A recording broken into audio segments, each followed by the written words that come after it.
In the plasma ball, the beautiful tendrils of light that we see, those are the photons coming from electrons going back into orbit around some of the other nuclei or positive ions.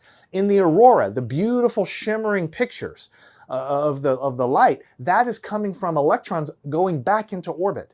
So I guess what I'm trying to tell you, and the same thing with the candle flame. The candle flame, we're seeing the flame, we're seeing the light coming from the electrons going into orbit. So we never see the plasma itself, is what I'm trying to tell you. All we see are the photons that are generated from electrons recombining with the ions.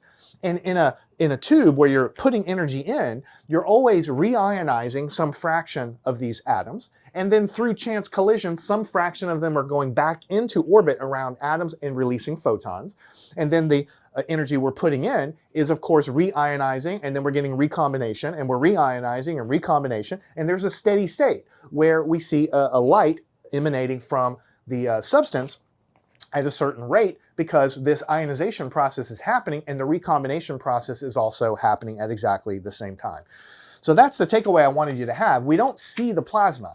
We don't. In fact, if you had a purely fully ionized plasma with a gas tube and you dump gigawatts of energy into it, of power into it, and you ionized every single atom that was in there. In other words, if you had a gas full of hydrogen and you ionized every single atom so that every atom was a free electron and a free proton, and none of these ever recombined because the energy was so high they could never recombine and go back into orbit like this, then we would never see anything. It would look completely clear.